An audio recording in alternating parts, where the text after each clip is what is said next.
Nah,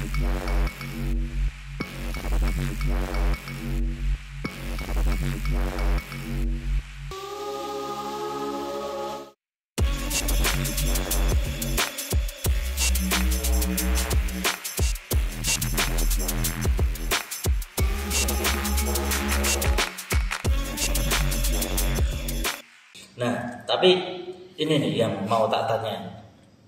Orang Kristen itu sebenarnya tujuannya itu apa? Wah, ini pertanyaan bagus. Karena banyak loh orang Kristen nggak tahu tujuannya. Ya, gini, benar itu kalau dikata banyak orang Kristen nggak tahu tujuannya. Kalau Anda tanya, kamu tanya pada orang-orang siapapun lah, termasuk kita ngomongnya dalam hal ini orang Kristen ya. Kalau ditanya tujuannya, pasti mereka bisa menjawab.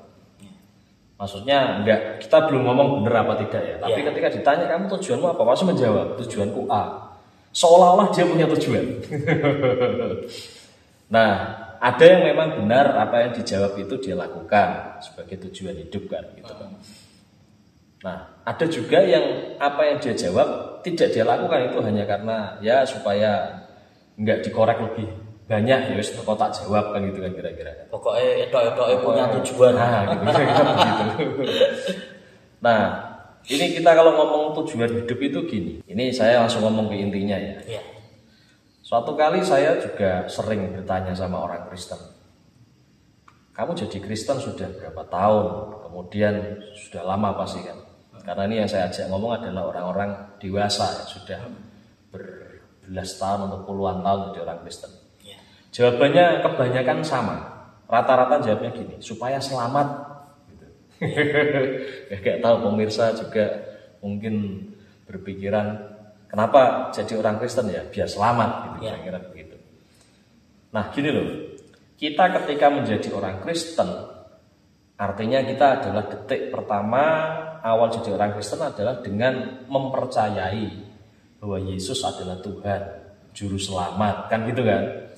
Nah, ketika kamu mengucapkan itu bahwa Tuhan Yesus adalah Tuhanmu, Juru Selamatmu, penebus dosamu. Pada saat itu artinya kamu ini sedang mempercayai, mengimani pengorbanan Yesus di salib supaya nebus dosamu kan. Dan penebusannya Yesus ini bukan cuma sekali untuk detik itu tok, tapi sekali dia nebus kamu itu untuk selamanya loh. Dosamu yang dulu sama dosamu yang akan datang. Berarti detik kamu percaya Yesus atau detik kamu mulai jadi Kristen, itu kamu sudah ditebus semua dosamu kan? Berarti detik itu kamu sudah dapat jaminan selamat kan gitu kan? Detik percaya Yesus. Detik percaya Yesus. Jadi mengucap itu tadi. Orang ini katakanlah belum percaya Yesus, belum Kristen gitu. Begitu dia mulai jadi Kristen dengan cara tadi kan jadi Kristen kan, mempercayai Yesus kan, maka detik itu sudah langsung selamat. Jadi keselamatan itu justru malah diberikan di awal orang ikut Kristen gitu. Nangkep kan? Nah ini kan enak sekali kan gitu. Privilege. Gitu. Bahasa kita sekarang privilege. Itu adalah privilege yang luar biasa Yesus sediakan buat kita. Nah masalahnya di situ ini yang orang Kristen banyak nggak ngerti. Mungkin pemirsa di rumah juga kawan-kawan kita. Bolo-bolo nongkrong ini. Anda harus tahu. Jadi sejak detik pertama Anda percaya Yesus atau jadi orang Kristen, kamu tuh sudah selamat. Gitu loh. Lu kok bisa? Udah kita ngomong nanti itu. Nanti kita jelaskan lebih panjang lebar di situ. Tapi yang jelas detik pertama Anda percaya Yesus kamu selamat. Nah, jadi kalau tadi saya tanya sama teman-teman Kristen, tujuanmu hidup sebagai orang Kristen itu apa? Supaya selamat. Nah, ini orang mudeng ini. Lawang sudah ketika sudah percaya Yesus pertama kali aja itu sudah selamat kok. Kok malah masih mencari keselamatan? Ini kan berarti hidupmu nggak ada gunanya gitu loh. Padahal udah selamat. Udah selamat kok masih dicari lagi gitu loh. Nah, jadi salah teman-teman kalau Anda ada yang mengira ketika kamu hidup jadi orang Kristen itu tujuannya adalah untuk selamat. Salah besar. Karena kamu sejak Kristen pertama kali kamu selamat, sudah safe. Itu tuh kayak apa ya? Kayak udah legalitas gitu ya. Legalitas. Jadi detik kamu terima Yesus sebagai Tuhan dan juru selamat itu Ya. udah legal. Kita ini penghuni surga, ibarat kata gitu ya. Ya, betul. Sah, fix, Fix. ya kan? Nah, jadi sejak percaya Yesus namamu dicatat di surga, gampangnya begitu. Nah, tinggal nanti hidupmu ini kamu pertahankan imanmu apa tidak sepanjang hidup. Nah, itu perbedaan lain itu. Gitu. Kan ada juga percaya Yesus nih remaja kan. Begitu nanti dia seneng sama cewek, ya kan? Yang lain, nah dia tinggalkan Yesus. Nah, ini yang lain lagi, kan gitu kan? Gitu. Nah, tapi kita ngomong yang orang-orang Kristen normal, ya kan? Yang normal, pokoknya Kristen nih, gitu kan? Orang Kristen percaya Yesus, maka saya bilang Anda sudah selamat. Tidak perlu khawatir, bahkan hidup hanya untuk nyari selamat lagi. Enggak. Anda pun ke gereja berdoa, baca Alkitab itu bukan untuk selamat, sudah selamat. Gitu loh. Berarti ketika orang Kristen ini masih hidup di dunia ini, otomatis setelah selamat ini ada tujuan dong Tuhan ngasih, ya kan? Ya. Tuhan masih memberikan waktu kita hidup di dunia ini ada tujuannya. Nah, sekali lagi kalau ngomong tujuan, kita masing-masing biasanya punya tujuan sendiri kan gitu kan? Iya. Punya goals masing-masing. Punya goals masing-masing. Kita tidak sedang membicarakan itu.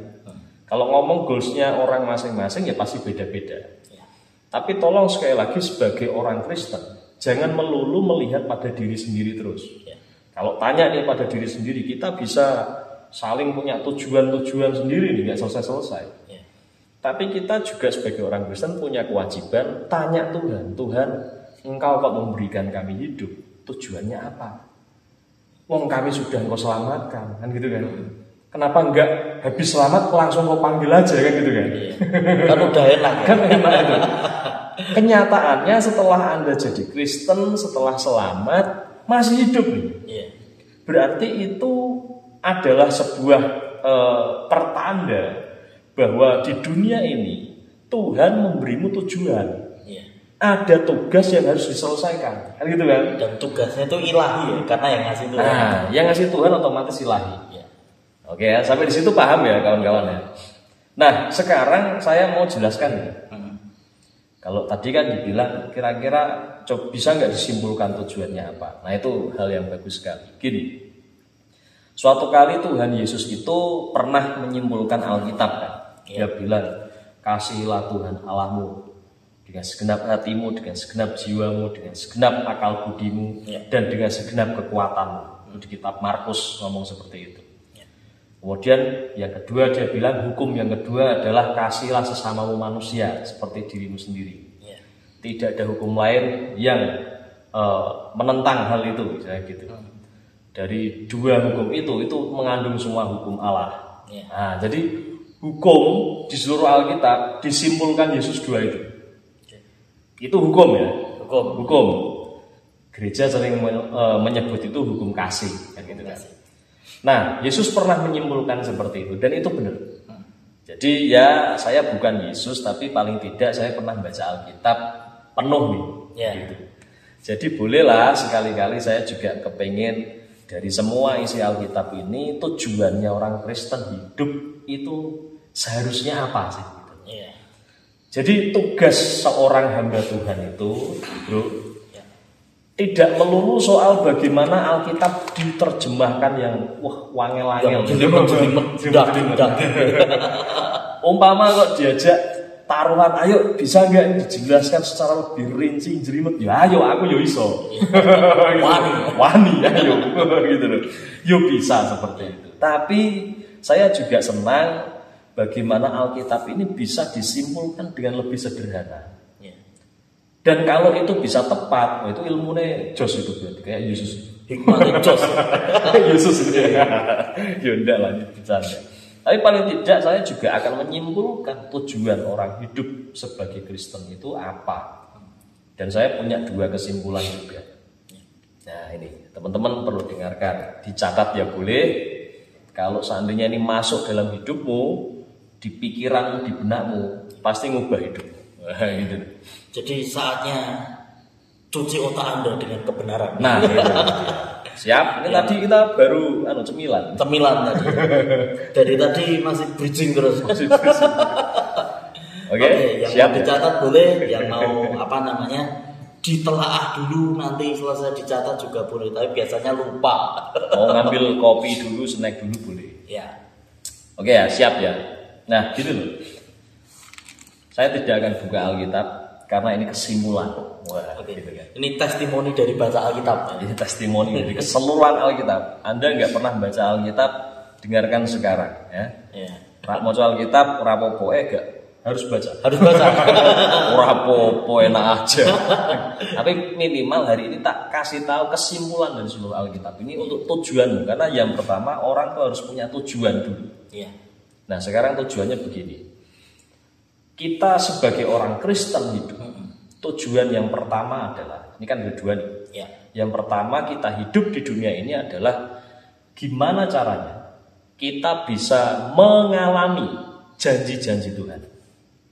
Oke. Nah, itu loh, bro. Iya kan? Kita kan hidup nih. Ya. Tuhan berjanji banyak sekali buat Banyak kita. hal. Ya. Ya kan? Kenapa kok Anda ke gereja, Anda membaca Alkitab? Ya, ini kan pendeta selalu akan ngomong janji Tuhan buat kita seperti ini. Wah, janji Tuhan begini saudara-saudara buat Anda dan sebagainya. Banyak janji di sana. Kita tiap hari Minggu dalam hidup kita sudah berapa kali dengar janji Tuhan? Ya. Itu kalau cuma dengar khotbah di gereja. Kalau Anda baca Alkitab sendiri, lebih banyak lagi janji Tuhan. Lebih rinci lagi. Nah, lebih banyak sekali, lebih spesifik untuk kita. Ya. Nah, janji-janji Tuhan itu yang tertulis di Alkitab, yang dikhotbahkan pendeta-pendeta, ini janji yang bukan hanya sekedar dongeng. Tuhan memberikan janji-janji itu adalah murni supaya kita bisa mengalaminya. Jadi ini bukan cuma sekedar ya yang namanya agama ya pantas-pantasnya ada kata-kata baik lah gitu. Bukan itu. Ini janji beneran itu. Tuhan menulis itu, memberikan janji ini dengan segenap hatinya. Dia kepengen, aku ingin memberikan ini padamu nak, gitu loh kira-kira. Oke. Jadi ini sungguh tulus kebaikan Tuhan supaya kita bisa nikmati. Ya. Jadi selama hidup ini kita diberi kesempatan Tuhan untuk ngalami nih janji-janji Tuhan di dunia ini untuk kita. Jadi kalau sampai kita nggak ngalami janjinya, maka kita ini sebenarnya jadi orang Kristen rugi. Karena beliau memang memberikan kita waktu hidup di dunia ini katakanlah 70 tahun plus minus, ya kan? Ya. Itu supaya kita bisa merasakan, wih Tuhan luar biasa ya. Dalam keadaan begini, wah janjinya terjadi ketika aku menggenggam dia dengan erat. Nah gitu loh kira-kira. Oke. Jadi Tuhan tuh kepengen umatnya ngalami beliau, begitu loh. Jadi sangat keliru kalau seandainya orang Kristen dalam kehidupannya tidak peduli akan janji Tuhan, tidak mengalaminya, bahkan sama sekali tidak mau tahu. Wah ini repot. Repot. Dan ini adalah sebuah sikap yang Tuhan sangat benci sebenarnya. Ya. Aku bisa tunjukkan ceritanya. Ingat peristiwa Esau menjual hak kesulungan. Oke.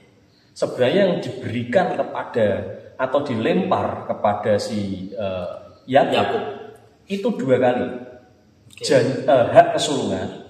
Yang kedua janji kesulungan. Oke. Gitu. Oh iya.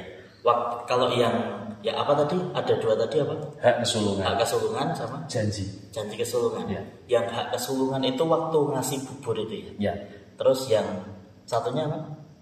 Hak kesulungan sama janji Nah, kesulungan. janji ini terletaknya pada berkat kesulungan. Oh, waktu dia nyamar jadi Esau itu kan ya. Jadi begitu berkat kesulungannya dikasihkan, itu kan janji semua yang keluar. Iya. Sama si Ishak kan ayahnya kan. Ya. Itu kan omongan janji itu. Barangnya belum ada tuh. Iya kan? Iya. Itu janji sebenarnya. Oke. Makanya saya sebut ini janji kesulungan. Itu janji semua yang dikasih.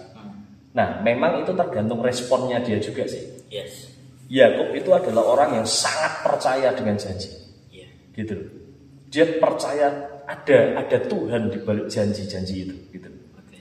Itu yang dia lihat.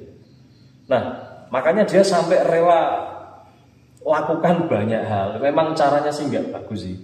Tapi dia itu karena saking dia menyukainya gitu. Nah, saya tunjukkan ya. Suatu kali di kitab Perjanjian Baru, Tuhan bilang begini. Yakub kukasihi, tapi aku sangat benci Esau. Atau kata kalimatnya gini, tapi aku membenci Esau. Tuhan ngomong gitu. Ada tuh ayatnya. Kita buka yuk. Kita buka Roma 9 ayat 13. Roma 9 ya. Ayat 12 saya baca dulu. Dikatakan kepada Ribka, anak yang tua akan menjadi hamba anak yang muda. Ini berarti Esau akan jadi hambanya Yakub. Ya kan? Ayat 13. Seperti ada tertulis, aku atau Tuhan, itu A-nya gede. Aku mengasihi Yakub atau Tuhan mengasihi Yakub, tetapi membenci Esau. Bayangin. Kenapa kok sampai Tuhan keluar kata-kata dia membenci Esau? Itu karena Esau tidak peduli dengan janji Tuhan. Esau tidak mau tahu tentang janji Tuhan. Dia menganggap sepele janji Tuhan. Dikasih gitu aja. Iya. Itu kan karena dia merasa apa sih janji Tuhan? Yang penting aku makan. Yang penting aku kerja. Yang penting aku nyari cuan kan gitu kan. Bodoh amat janji Tuhan apa sih gitu. Dia lebih senang barang yang kelihatan daripada janji. Janji Tuhan. Tuhan itu selalu ketika dia ketemu anak-anaknya, dia selalu berjanji. Dia adalah Allah yang berjanji. Nah, begitu orang tidak peduli atau meremehkan janji Tuhan, sama aja dia meremehkan Tuhan sebenarnya. Remehin Tuhan, nyepelek gitu. Karena beliau itu janji Tuhan itu gini. Beliau adalah Allah yang berjanji. Itu sudah menjadi predikat utamanya Tuhan juga. Beliau itu adalah Allah yang senangannya janjiin sesuatu. Kenapa kok gitu? Kalau manusia seneng janji mah kita curiga ya. Wah ini main double meneh kan gitu kan. Hapus tok. Double rono rene gitu kan. Tapi Tuhan tidak. Dia kenapa kok senang berjanji? Wah ini kok ada lalat di sini dari tadi. Nah, kenapa kok Tuhan itu suka berjanji? Karena ketika dia berjanji, orang otomatis akan percaya pada dia. Trust sepenuhnya. Trust.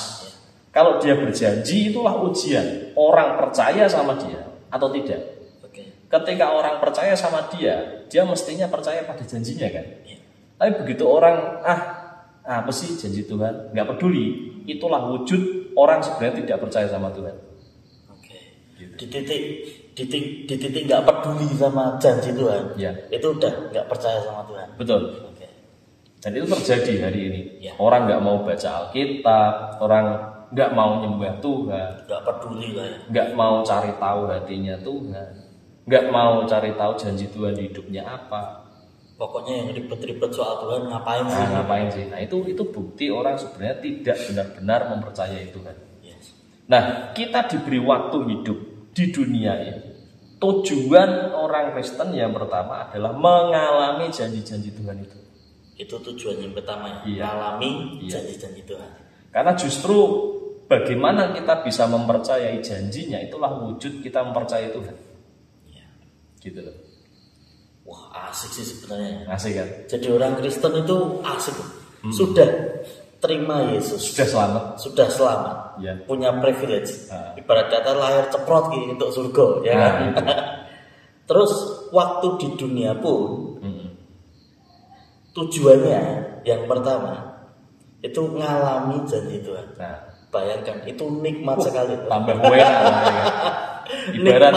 ibarat hidup urusan akhirat sudah dijamin. Terus di dunia dia kasih jaminan lagi. Ini pun kalau sama bidadari pilih jadi orang Kristen. Sebelah katanya dikasih bidadari. Tapi lebih enak jadi orang Kristen, lahir ceprot sudah selamat. Ya kan, udah masuk surga. Namanya terdaftar. Waktu di dunia dikasih tujuannya nikmat lagi. Ngalami janji Tuhan. Nah ini kan luar biasa. Yes. Tuhan berjanji itu bukan untuk kita sengsara, tapi supaya malah kita bisa mengalami, menikmati janjinya. Ya. Oh itu enak. Enak. Enak itu. Oke. Kalau tadi kan kita ngomongin janji yang pertama, itu kan tujuan yang pertama. Tujuan yang pertama, ya kan. Ini kan kita dapat nikmatnya ketika kita sebagai orang Kristen di dunia udah dijanjikan Tuhan, ya kan, untuk mengalami semua janji-janjinya. Tapi kan tadi Kak Rinto kan bilang tujuannya kan mau Kristen ini 2 gitu. Ya. Nah, yang kedua itu apa Kak? Nah ini yang kedua, tadi kan mengalami janji Tuhan. Ingat-ingat ya, tujuan orang Kristen cuma ada 2. Ini kesimpulan dari Alkitab. Mengalami janji Tuhan yang pertama. Yang kedua jelas, Tuhan ingin kita hidup di dunia ini dengan sebuah tujuan, yaitu apa? Pergi jadikan semua bangsa muridku. Oh, amanat agung. Amanat agung, memberitakan Injil keselamatan. Itu berkali-kali ditulis oleh Tuhan. Gitu loh. Lewat mulut Tuhan Yesus sendiri, Matius 24 ayat 14, dan Injil keselamatan ini, Injil kerajaan ini akan diberitakan ke seluruh bangsa. Ya kan? Ya. Nah, juga dia bilang, pergi jadikan semua bangsa muridku. Wah, jadi kita ketika hidup di dunia ini sudah selamat, Tuhan memberi tugas, memberi tujuan. Kita hidup itu untuk menyelamatkan jiwa-jiwa. Kita hidup itu untuk memberitakan kabar keselamatannya pada bangsa-bangsa di luar sana. Ya. Itu. Jadi apa kabar orang Kristen yang nggak pernah jaga jiwa? Wah ini. Ngerti janji Tuhan aja kagak. Iya. Apalagi mikirin jiwa-jiwa, wah itu. Oke. Tapi ini yang menarik kan. Jadi kan kesimpulan Kak Rinto selama menyelesaikan ya. Zaman kuliah dulu ketika menyelesaikan membaca Alkitab, zaman kuliah atau SMA ya? SMA udah selesai. SMA udah selesai. Justru waktu kuliah disuruh ada tugas kuliah tuh, disuruh baca Alkitab tiap hari 10 pasal. Ya. Malah nggak tak baca bro. Udah khatam. Bukan udah khatam. Saya tidak senang baca Alkitab karena sebuah kewajiban sekolah. Nggak senang, nggak nikmat bro. Iya. Makanya aku males aku baca Alkitab gitu dulu. Sampai nilaiku tuh D itu. Dan itu apa namanya yang memberi nilai itu ngomong gini loh, kamu nggak baca Alkitab. Saya nggak bisa baca Alkitab karena sebuah tugas. Iya. Udahlah nggak apa-apa, baca aja. Nanti tak nilai. Udah pokoknya kan habis baca kan disuruh nyatet gitu kan, ya dapat apa. Wes catat apa aja yang kamu dapat. Enggak lah, saya enggak mau gitu. Saya bilang enggak, saya enggak bisa kayak gitu. Mending dapat D aja ya. Dapat D aja enggak apa-apa. Daripada saya kehilangan nikmatnya membaca firman Tuhan gitu. Oke. Itu aku jadi gitu. Udah sampai di tahap selesai baca Alkitab, bahkan sampai ngerti nikmatnya. Ya kan? Nah, dari proses perjalanannya dalam membaca Alkitab ketika SMA tadi, kemudian ada muncul sebuah kesimpulan besar kita sebagai orang Kristen tujuannya apa? Yang pertama itu tadi ngalami janji Tuhan, yang kedua apa? Untuk menyelamatkan jiwa-jiwa, untuk melaksanakan amanat agung. Nah, gini kan, kalau kita lihat dari tujuan yang pertama, ini kan aku mewakili teman-teman semuanya. Kalau aku melihat dari tujuan yang pertama itu kan nikmat banget.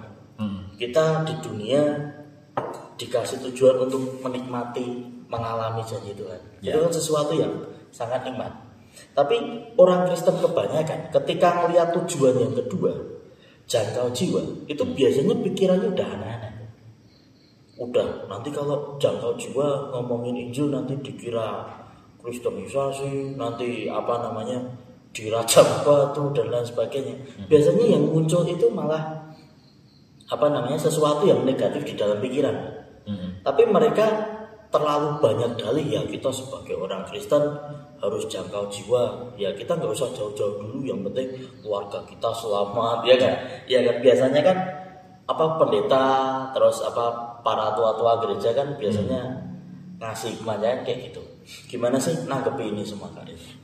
Gini loh, jangankan mikir sampai jauh, nanti kalau dipikir kristenisasi gimana, nanti kalau di rajam. Gini sih, terus terang aja ketika kita ngomong soal jangkau jiwa, tujuan orang Kristen adalah untuk jiwa-jiwa, memberitakan Injil dan sebagainya. Yang ada dalam kepala orang Kristen kebanyakan, kalau boleh saya terjemahkan, ya kan? Ini kebanyakan ya, tidak semua, tapi kebanyakan orang Kristen ketika mendengar itu, dia berkata, oh jangkau jiwa, ya sudah. Gitu aja. Gitu aja. Berarti nggak ada reaksi ya? Nggak ada reaksi. Berarti kalau ada reaksi gitu masih bagus ya? Masih bening, masih orang. Masih orang. Nah, saya oh iya, jangkau jiwa. Oh jangkau jiwa. Iya. Gini loh. Masuk kepala aja enggak itu. Iya. Gitu loh. Kebanyakan gitu. Itu serius itu, seperti itu. Iya. Ya saya nggak tahu sebabnya apa ya. Banyaklah sebabnya lah. Mungkin karena frase jangkau jiwa amanat agung itu udah terlalu sering mereka dengar mungkin. Iya. Cuma karena prakteknya tidak pernah mereka lihat dengan mata kepala, itu yang membuat mereka rasanya ya tiap minggu atau tiap bulan juga saya dengar itu soal jangkau jiwa, tapi ya itu cuma di mimbar aja kan gitu. Mungkin begitu. Jadi sama sekali kenapa tidak pernah meresak gitu sebuah paradigma untuk jangkau jiwa, karena memang mereka nggak pernah lihat secara visual gitu. Bentuknya piye gitu ya. Beda dengan waktu kita benar-benar perdalam itu kan dengan berbagai cara-cara yang sangat relevan untuk zaman ini. Kita lihat benar, gila tuh kayak gitu gitu kan. Kita kan ngeh kan gitu. Nah itu salah satunya itu. Ya, jadi yang menarik ini sih, apa namanya? Ini menurut pengamatan saya di luar sana, nanti kali itu bisa tanggapi. Jadi memang benar ada sikap-sikap yang nanti kalau jangkau jiwa takut kalau ada masalah dan lain sebagainya bisa dipenjara. Pokoknya aneh-aneh pikirannya. Terus ada juga yang responnya, oh jaga jiwa kayak itu tadi. Jadi kita udah membahas ada dua respon dulu. Ono sing pikirannya aneh-aneh, ono sing pikirannya, ono sing ora gagas malah. Gak ada lah pokoknya gara-gara gitu. Pokoknya opo to Tapi saya melihat itu semuanya itu adalah dampak dari pelemahan dari firman Tuhan soal amanat agung itu sendiri yang dilakukan oleh pendeta-pendeta kebanyakan. Karena kan gini, kita kan tahu bahwasanya di gereja-gereja yang punya liturgi ya, itu kan ada sesi khusus. Kadang kita kan diajak bangkit berdiri, terus kita diajak untuk ngomongin ayat soal amanat agung, ya kan? Pergi dan jadikanlah semua bangsa muridku. Itu mendeklarasikan ya, itu ya. Itu kan bagi kita yang tahu kan itu sebuah deklarasi, sebuah perwujudan iman kita yang kita perkatakan dengan kuat. Kita kalau deklarasi kan kencang-kencang tuh. Pergilah, jadikanlah semua bangsa muridku. Kalau kita ya. Kalau kita ya. Tapi kalau di gereja-gereja yang liturgi kan, pergilah, jadikanlah semua bangsa muridku. Ono sing disambut upel, ono sing disambut apa? Tapi itu jokes lah ya. Itu jokes lah ya. Tapi gini, karena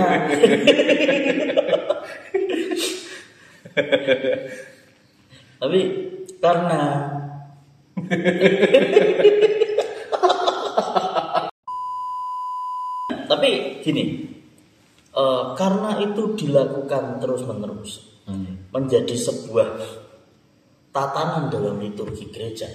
Itu tuh kayak hal yang ya udah, itu cukup diucapkan di hari Minggu di gereja dan whatever. Aku pulang terserah. Maksudnya bukan sesuatu yang harus kita pikirkan. Jadi nggak ngerti kalau ini ternyata urgent. Bahkan ini tujuannya orang Kristen, nggak ngerti mereka. Nah, maka dari itu ini yang akan kita bahas kali itu. Jadi adanya pelemahan ayat-ayat amanat agung ini yang membuat orang Kristen jadi nggak paham apa tujuannya. Jadi karena ini sudah sering diucapkan, sudah sering diketahui di gereja, tapi kayak udah jadi hal yang remeh gitu. Kira-kira ketika ayat ini ada dalam sebuah liturgi itu gimana sih menurut tanggapan Kak Arinto? Kalau ayat itu ada dalam sebuah liturgi, it's okay. Gak apa-apa, tidak ada yang salah dengan itu sebenarnya. Bahkan ketika liturgi itu ditulis dalam sebuah ibadah, kan ada gereja yang seperti itu, gak apa-apa itu sebenarnya. Toh gereja karismatik pun itu sebenarnya mereka juga berliturgi, cuma tidak ditulis aja liturginya. Awang selalu gitu kan, orang datang itu nyembah Tuhan dulu, habis itu lagu yang sukacita. Nanti setelah itu sebelum firman lagunya yang sedih lagi tuh. Bukan boros ya, tapi yang sedih ya. Yang sama duit ya ampun, butuh duit bener nih aku nih. Longso sedih banget begitu. Nanti setelah itu firman, habis firman sedih lagi nyanyinya. Biar nanti doanya biar ada air matanya kan gitu kan. Itu liturgi loh itu. Liturgi. Tapi tidak ditulis. Gitu. Jadi sebenarnya masing-masing berliturgi. Dan apakah liturgi itu perlu apa tidak? Ya oke aja sebenarnya. Tidak ada masalah dengan itu kok gitu loh. Tuhan juga nggak masalah mau ada liturginya apa tidak, terserah aja gitu loh. Ditulis apa tidak terserah aja. Dan ketika tadi ayat itu kok dimasukkan dalam liturgi, bagaimana? Malah bagus itu. Supaya ayat itu ada deklarasinya kan gitu kan. Jadi semua itu kan oke semua. Jadi kalau Anda tanya pendapatku ya itu oke semua sebenarnya. Lalu masalahnya gimana kan gitu kan? Nah ini bro, masalahnya sebenarnya bukan pada liturginya, tapi sekali lagi tentang bagaimana amanat agung itu tadi itu harus benar-benar dikerjakan. Masalahnya gini loh, saya sih yakin ya, ini keyakinan saya, entah benar apa tidak terserah. Saya yakin bahwa para hamba Tuhan di luar sana, para pendeta di luar sana itu melakukan amanat agung itu. Saya yakin itu. Saya berpikiran positif akan hal itu, bahwa hamba-hamba Tuhan mengemban penuh amanat agung itu. Gitu sih. Cuma masalahnya adalah ketika mereka di gereja, dia kebanyakan ya, tidak semua tapi kebanyakan amanat agung itu dia emban sendiri. Dia tidak berhasil atau tidak kurang tegas atau kurang memberikan beban yang sama, tanggung jawab yang sama kepada umatnya, bahwa amanat agung itu adalah kerjaan bersama orang Kristen dan bahkan itu tujuan hidup orang Kristen, bukan cuma tujuan hidupnya pendeta. Nah sebagian besar pendeta dia melakukan sendiri. Oke, dia berkhotbah tentang itu, tapi dia tidak benar-benar mengajak atau memberikan sebuah inspirasi pada umatnya bahwa kita masih kerjakan ini gitu loh. Kita garap ini bareng-bareng demi jiwa-jiwa. Caranya gimana? Begini loh caranya, terjun langsung bareng sama jemaatnya ngerjakan itu. Paling banter ya dia kerjakan itu pada sesama inilah pelayannya lah gitu. Paling banter begitu. Tapi umat yang lain sama sekali nggak punya visual itu, kosong dia. Kenapa kok sampai gitu? Ya karena dia nggak lihat gitu loh. Gembalanya ngapain, para pelayannya ngapain, jangkau jiwanya gimana? They never know, nggak perlu lihat itu. Seperti itu masalahnya. Itu adalah keyakinan saya yang positif tadi loh Bang. Iya. Itu sih. Kita masih positif thinking ya. Walaupun sebenarnya kita juga tahu ya dapurnya kayak gimana. Positifnya begitu. Iya. Oke, tapi kita cooling down dulu nih. Oke, siap. Karena saya dari tadi ini ngelihat ada tim kreatif kita yang sudah menatakan ya. Ya. Ada barang masuk nih. Dia ada endorse masuk. Keren. Robusta Coffee, Bang Ito. Wah. Masuk lah. Endorse-nya masuk nih. Oke, ini jadi ada endorse masuk. Ini Bang Ito brandnya, Robusta Coffee. Nanti teman-teman bisa bisa save nomor WhatsApp-nya, nanti akan ditampilkan di layar. Wah, mantap. Di layar, ya kan. Nah, ini juga kopi yang kita minum hari ini. Pantas kok enak sekali nih kopi. Saya minum terus. Iya, dari tadi Kak Arinto ngomong juga, saya juga minum terus. Enggak izin lah. Karena sekali nyebut loh kok enak ya. Oh, enak ya. Jadi memang ini spesial kopinya. Harganya murah. Ya. Murah ya bagian ya. Ini tadi kalau di briefing tim kreatifnya berapa segini? Ini 16.000. 16.000 ya? Iya. 16.000 udah dapat kopi murni. Kopi murni ya, 100% murni. Wah, mantap. Keren. Ukuran 100 gram. Jadi 100 gram. Ini kopinya katanya cocok untuk para pecinta kopi. Para pecinta kopi dan bikers. Jadi buat orang-orang yang suka naik motor, suka berkendara, rider, suka adventure ya, naik motor di jalanan. Rider lokal kelas dunia. Wah, katanya gitu. Ini kopi mantap yang cocok untuk Anda. Iya. Oke. Kopi Bank itu Robusta Coffee. Nikmatnya tiada duanya. Iya. Oke. Jadi pantas kok kita punya studio baru ya, Pak? Oh iya. Endorse masuk ternyata. Ternyata ada rumput, ada background yang keren. Kita nantikan endorse berikutnya. Iya. Supaya acara kita benar-benar bisa memberitakan Injil secara global. Betul sekali.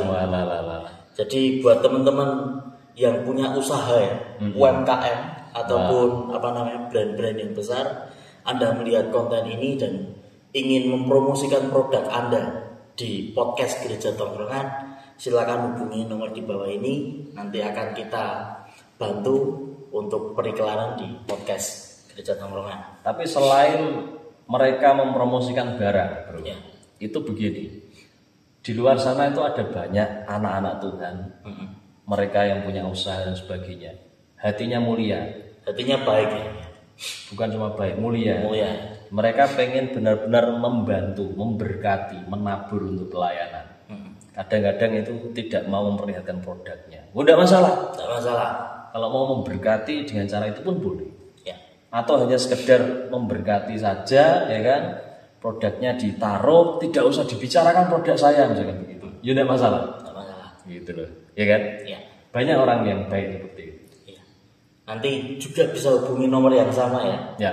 Jadi teman-teman yang ingin menabur untuk pelayanan kita, pelayanan podcast Gereja Tongkrongan, supaya Injil bisa diberitakan sampai ke seluruh bumi. Ini kan butuh biaya besar ya kan. Wah, iya, bikin studio aja butuh biaya besar, beli kamera butuh biaya besar. Jadi kalau Anda ikut menabur di sini dan dari podcast ini nantinya akan ada banyak orang-orang yang terima Yesus, bertobat, Anda juga yang dapat poin di surga. Ya, betul sekali. Nah ini loh brother, itulah sebabnya ya, ketika saya memperdalami dua tujuan hidup orang Kristen ini. Gini, yang pertama sih saya kalau ketemu orang-orang yang katakanlah ke gereja aja males, baca Alkitab males, kadang saya simpel ngajari mereka. Bro, dua hal ini aja kamu lakukan, guys, kamu akan jadi orang Kristen. Kayak gitu kan. Maksudnya dia menjalani kehidupan sebagai orang Kristen dalam tujuan begitu. Beneran Kristen. Orang Kristenan. Yang pertama, jalani hidupmu untuk mengalami janji Tuhan. Nah, janji Tuhan itu kan nggak mungkin terjadi kalau dia nggak baca Alkitab. Iya, benar. Harus tahu orang, ya kan? Betul. Mudeng wae ora gitu loh. Maka harus baca Alkitab. Selain baca Alkitab ya dia harus ibadah. Ketika baca Alkitab mengerti kan, dikon ibadah ternyata Alkitab kan gitu kan? Ya. Wajib ibadah itu, ya kan? Di kitab Ibrani, ya. Wajib Ibrani 10:25 ya. 25. Nah, ini harus dialami. Kemudian ketika dia ngalami ini, ternyata ini tidak pernah bisa sempurna tanpa hati untuk jiwa-jiwa. Gitu loh, sebenarnya begitu. Janji Tuhan itu baru sempurna dialami ketika kamu hatimu untuk jiwa-jiwa. Maka saya bilang, sudah lakukan dua ini saja, kamu pasti Kristen itu. Pasti Kristen, pasti sesuai tujuan. Pasti sesuai tujuannya hidup orang Kristen gitu. Nah, saya yakin banyak orang mudah menangkap dua hal ini. Dan ketika itu dikerjakan, dan saya memang senang mengajarkan ini ke mana-mana. Karena begini, ada sebuah tugas besar juga oleh Tuhan di titik ini loh.